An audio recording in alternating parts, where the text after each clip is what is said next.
Shalom Sobat Samas, kita jumpa lagi dalam Renungan Samas hari ini. Kiranya penyertaan Tuhan selalu menyertai kita. Mari kita berdoa sebelum kita memulainya. Ya Tuhan, kami bersyukur atas berkat-Mu hari ini, hari yang baru yang Tuhan karuniakan kepada kami. Sebentar lagi kami akan bersama-sama merenungkan firman Tuhan. Karena itu kami memohon pertolongan Tuhan agar kami dapat memahami dan dapat melakukannya dalam hidup kami sehari-hari. Dalam nama Tuhan Yesus kami berdoa dan memohon. Amin. Renungan kita hari ini diambil dari Matius 15 ayat 1-9 yang berbunyi demikian.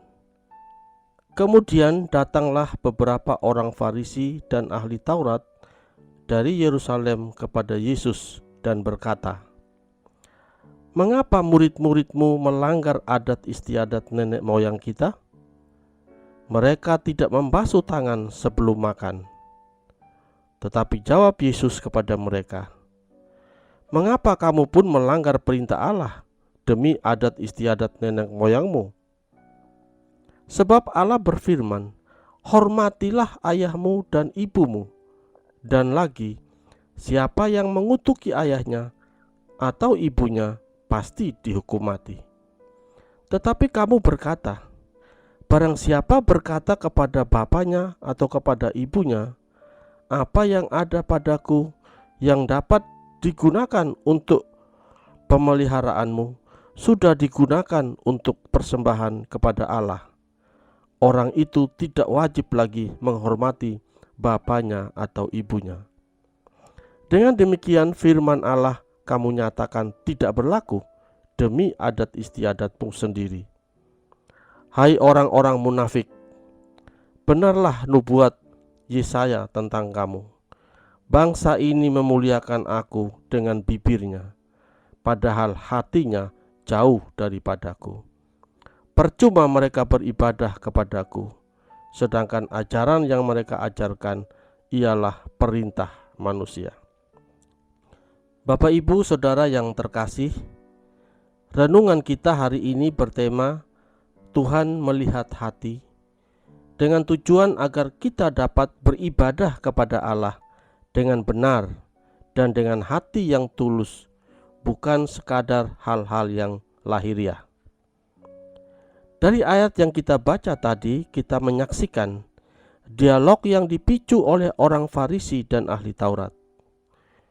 Mereka datang bertanya kepada Tuhan Yesus tentang murid-murid Tuhan Yesus yang tidak membasuh tangan sebelum makan. Hal itu ditanyakan karena merupakan sebuah pelanggaran terhadap adat istiadat atau perintah nenek moyang yang diberlakukan. Padahal orang Farisi dan ahli Taurat sendiri juga melanggar adat istiadat karena tidak memelihara atau menelantarkan orang tua dengan alasan bahwa uang itu untuk memelihara orang tuanya dipakai untuk persembahan. Padahal bisa jadi bahwa itu hanyalah sebagai alasan untuk pembenaran diri semata.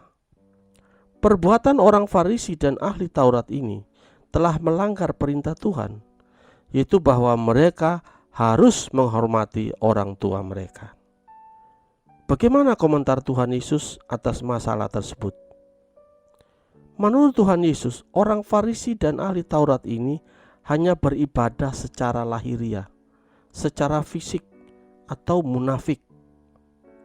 Mereka lebih taat memberi persembahan yang terlihat di bait Allah, sementara orang tua dibiarkan terlantar. Padahal mereka adalah rohaniwan dan pengajar kebenaran. Tuhan Yesus mengutip apa yang dinubuatkan oleh Nabi Yesaya, bahwa mereka beribadah hanya dengan bibir, tetapi hati mereka jauh dari Tuhan. Bapak, Ibu, Saudara yang terkasih, berdasarkan fakta firman Tuhan ini, kita dapat memperoleh pelajaran yang sangat penting, yaitu hendaknya ibadah kita tulus di hadapan Allah yang mengetahui hati kita. Bukan sekadar rajin ke gereja dan memberi persembahan, tetapi harus dengan benar dan tulus di hadapan Allah. Bukankah Tuhan Yesus melihat hati kita yang terdalam, bagaimana kita beribadah dan menunjukkan ketaatan kita kepadanya? Hindarkanlah diri kita dari mementingkan hal-hal yang lahiriah dibandingkan dengan hal-hal yang rohani, yang mengutamakan kebenaran, kerendahan, dan ketulusan hati. Dengan demikian, kita dapat dijauhkan dari ibadah yang berpura-pura di hadapan Allah. Amin. Mari kita berdoa. Terima kasih ya Tuhan atas firman-Mu yang mengingatkan kami agar kami beribadah kepadamu dengan benar dan dengan hati yang tulus. Ampuni kami apabila selama ini ibadah kami belum seperti yang Tuhan kehendaki. Dalam nama Tuhan Yesus kami berdoa dan bersyukur. Amin. Demikian renungan kita pada hari ini. Selamat menjalani kehidupan yang Tuhan anugerahkan. Tuhan memberkati.